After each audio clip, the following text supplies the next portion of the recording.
আপনারা দেখছেন সংবাদ সারাদিন, আপনাদের সঙ্গে রয়েছে আমি অঙ্কুর।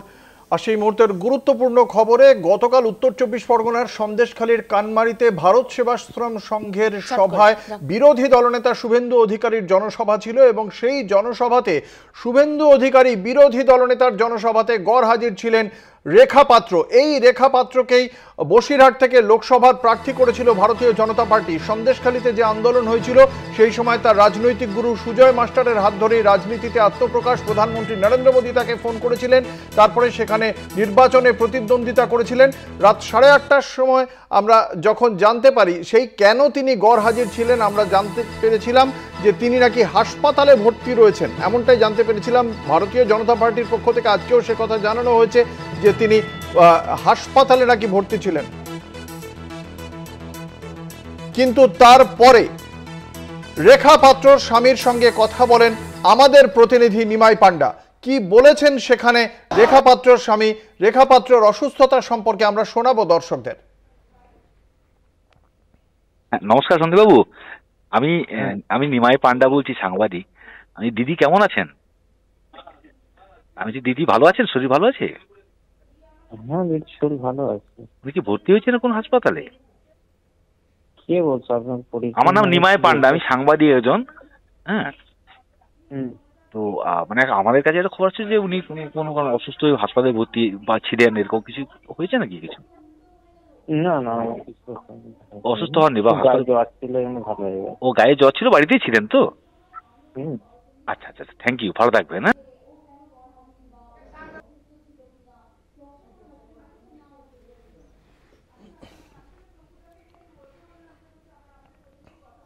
আপনারা শুনলেন সন্দীপ পাত্রর বক্তব্য। গড়হাজির ছিলেন গতকাল রেখা পাত্র বিরোধী দলনেতা শুভেন্দু অধিকারীর সভায়, এবং সেই গড়হাজির থাকার কারণ হিসেবে আমরা জানতে পেরেছিলাম যে প্রাথমিকভাবে জানতে পারা যাচ্ছিল যে তিনি নাকি অসুস্থ। আমরা সেই বিষয়টি সম্পর্কেই নিশ্চিত হতে কথা বলেছিলাম এবং সেখানে কি বলেছেন তার স্বামী আমরা শোনালাম। আমরা কথা বলবো, আমাদের সঙ্গে রয়েছেন আমাদের প্রতিনিধি রিয়া মাঝি। রিয়া রয়েছেন নিউজরুমে। আমি সরাসরি চলে যাব রিয়ার কাছে। রিয়া, এই যে জায়গাটা, এখানে পরিবার এক কথা বলছে, ভারতীয় জনতা পার্টি এক কথা বলছে, বিষয়টা কালকে ঠিক কি হয়েছিল বিশদে জানাও দর্শকদের। অঙ্কুরদা, তোমাকে জানিয়ে রাখবো যে গতকালকে সন্দেশখালীতে শুভেন্দুর সভা ছিল এবং সেই শ্রদ্ধাঞ্জলি সভাতে যেখানে এই রেখা পাত্র তার হাজির থাকার কথা ছিল, কিন্তু সেই জায়গাতেই রেখা পাত্র গতকালকে গড়হাজির ছিল। এবং এই খবর যখন আমরা করি সেই সময় এই রেখা পাত্র কেন গড়হাজির ছিল, তখন কিন্তু বিজেপির একটি অংশ থেকে আমরা জানতে পারছিলাম যে এই গড়হাজির তার থাকার কারণ হচ্ছে সে অসুস্থ রয়েছে।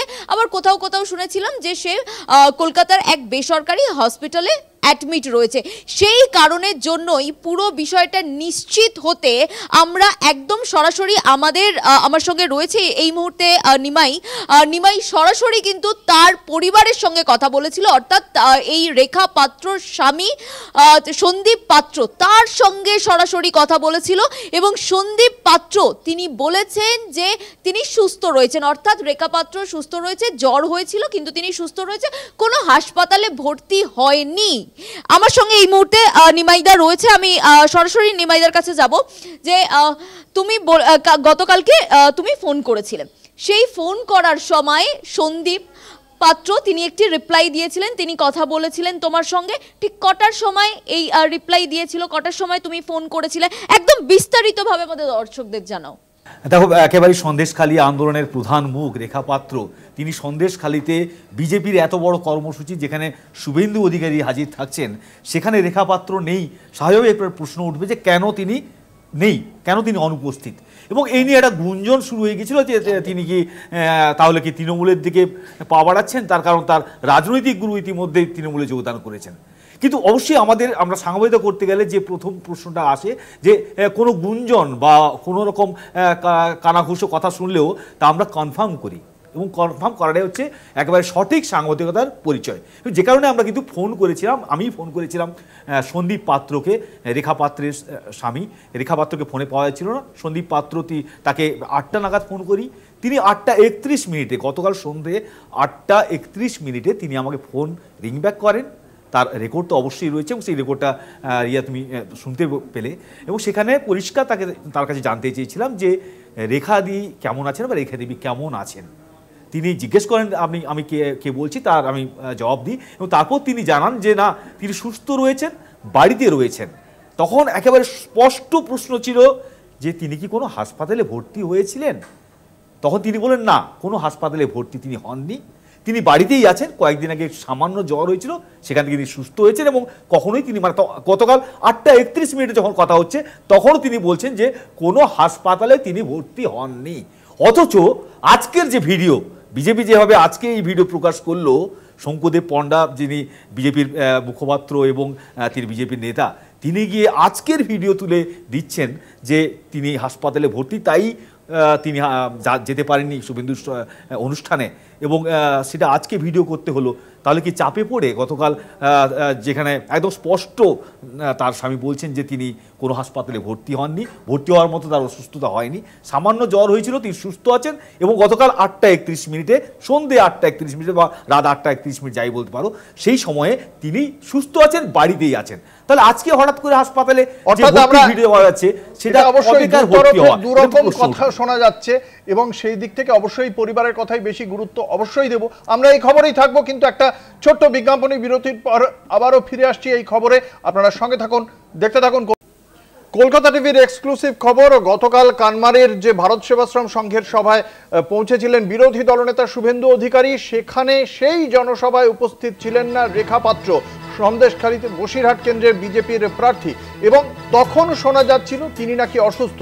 কিন্তু পরবর্তীকালে কলকাতা টিভির প্রতিনিধি যখন রেখা পাত্রের স্বামীর সঙ্গে কথা বলেন, তিনি তখন জানান যে তিনি বাড়িতেই রয়েছেন, তিনি সুস্থ রয়েছেন। আজকে শঙ্কুদেব পণ্ডা রাজ্য বিজেপির মুখপাত্র, তার দাবি, তিনি ভিডিও পোস্ট করে দাবি করেছেন অসুস্থ রয়েছেন রেখা পাত্র, অথচ আমরা একটু আগে দর্শকদের শুনিয়েছি যে তিনি সুস্থ রয়েছেন বলছেন তার স্বামী। আমি আমাদের কথা বলবো, আমাদের সঙ্গে নিউজরুম থেকে রয়েছেন আমাদের প্রতিনিধি রিয়া মাঝি। রিয়া, যেটা তোমার কাছে জানতে চাইবো, এর আগে গত 30শে ডিসেম্বর সুজয় মাস্টার তিনি তৃণমূল কংগ্রেসে যোগদান করেছিলেন, যিনি রাজনৈতিক গুরু রেখা পাত্রের।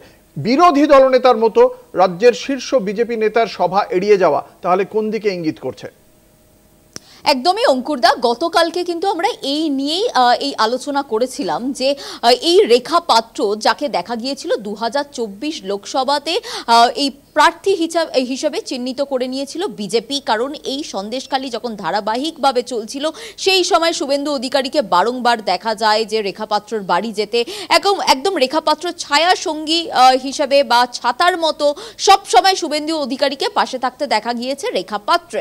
এবং গতকাল যখন সন্দেশখালীর বুকে এই ধরনের একটি শ্রদ্ধাঞ্জলি বা এই ধরনের একটি সভা শুভেন্দু অধিকারী করছে, সেখানে রেখা পাত্র একদম সামনের সারিতে থাকবে বা শুভেন্দু অধিকারীকে রিসিভ করবেন, এটাই কিন্তু কাম্য। কিন্তু গতকালকে একদম ভিন্ন ছবি দেখা গেল। শুভেন্দু অধিকারী গেলেন যেখানে রেখা পাত্র অনুপস্থিত, এবং রেখা পাত্রকে নিয়ে শুভেন্দু অধিকারী একটা ওয়ার্ডও বললেন না।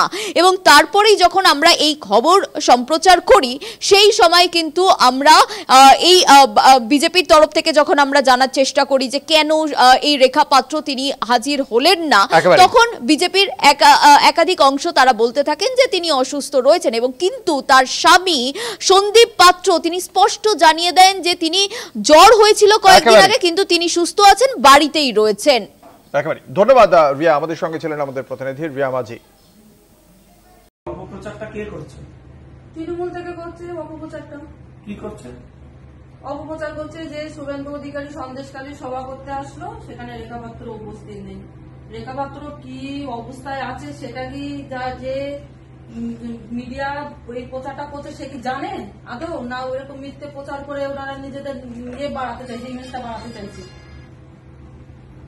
আমি এখানে হসপিটালে অ্যাডমিট, আমি নিজেও ডাক্তারকে আমি বলেছিলাম যে আমি ডাক্তারবাবু আমাকে কয়েক ঘন্টার জন্য ছেড়ে দিন, আমি শুধু সবাই যাবো, গিয়ে একটু দাদাকে সম্মান জানিয়েই চলে আসবো। কিন্তু ডাক্তারবাবু বললো না, সম্ভব না, আপনাকে ছাড়তে পারছি না, কেননা আমাদের এরকম হসপিটালের কোনো গাইডলাইনে নেই যে পেশেন্ট এরকম সিরিয়াস অবস্থায় ছাড়া যায়, ওই জন্য যেতে পারি। তারপরেও এরকম একটা অপপ্রচার কালকের থেকে আমি দেখার পরে আমি হতাশ হয়ে গেছি যে এরকম একটা অপপ্রচার কেন করছে এই তৃণমূল থেকে, এরা কি চাইছে।